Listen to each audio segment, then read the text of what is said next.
semuanya, kembali lagi dengan saya Bu Ella. Jenis manusia purba jenis Homo sapiensis atau biasa disebut sebagai manusia.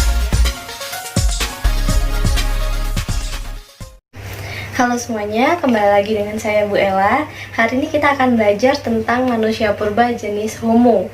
Salah satunya adalah Homo erectus yang berkembang sekitar 1,5 juta tahun yang lalu.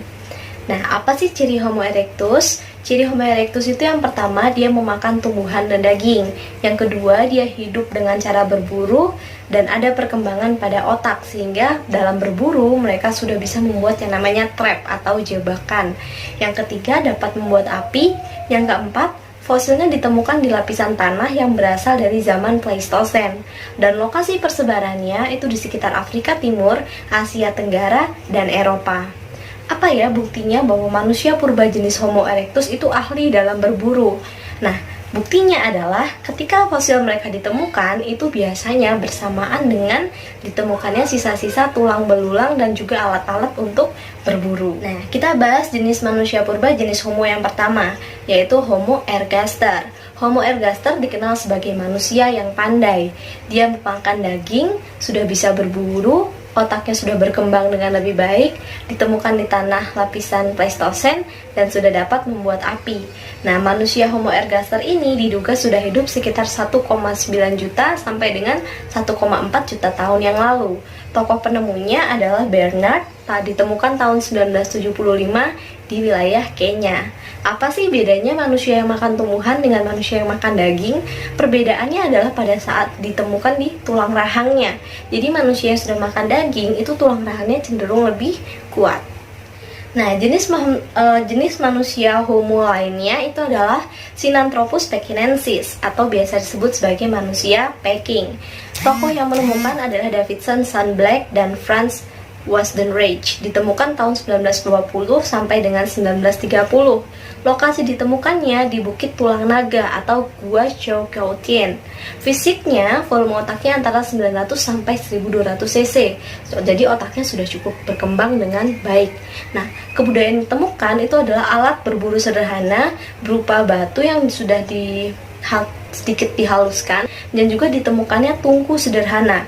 Nah, tungku ini sepertinya diduga digunakan untuk memasak.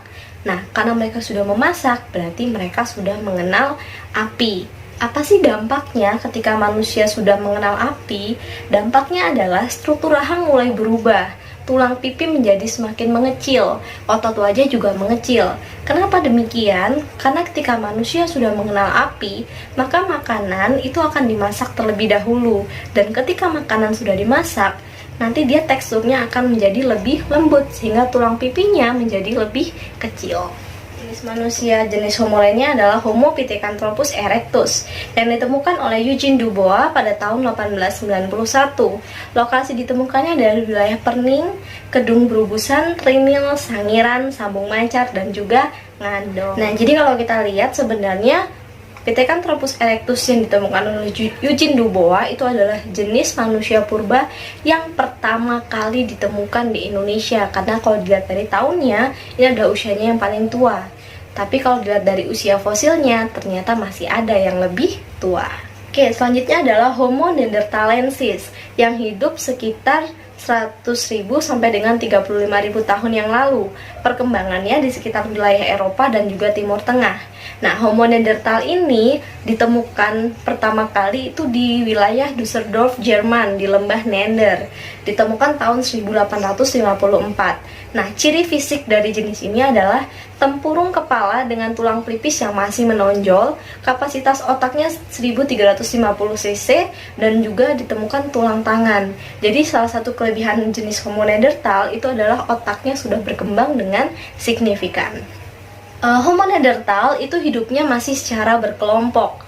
Nah, mereka hidup berkelompok, tapi kelompoknya masih kelompok-kelompok kecil, dan mereka masih sering berpindah. Nah, karena mereka masih sering berpindah, mereka disebut sebagai semi-nomaden.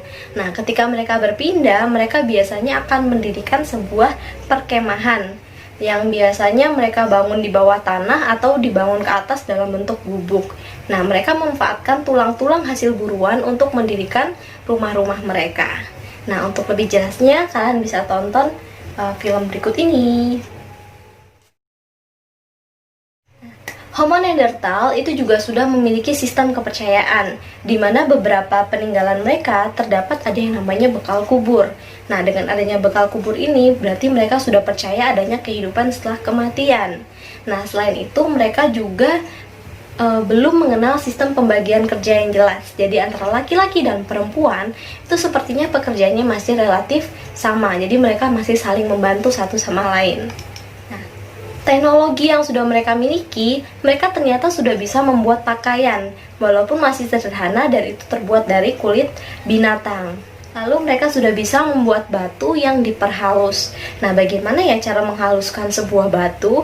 Kalian bisa amati video berikut ini. Nah, ada nggak sih manusia jenis Homo di Indonesia? Kalau di dunia ada Homo neanderthalensis dan lainnya, di Indonesia ada manusia jenis Homo. Salah satunya adalah Homo soloensis. Manusia jenis Homo ini kan sangat memiliki kemampuan adaptif. Lalu kenapa mereka bisa punah? Menurut Cliff Finlayson, dia menyatakan bahwa manusia ini punah karena adanya musim dingin yang berkepanjangan dan itu berlangsung selama 3 tahun berturut-turut. Mungkin terjadi zaman es dan itu dalam periode yang sangat panjang, sehingga tidak semua manusia purba mampu untuk bertahan hidup. Nah, nanti manusia mampu bertahan hidup itu mereka berevolusi lagi sehingga mereka menjadi manusia purba jenis yang baru yang disebut sebagai Cro-Magnon.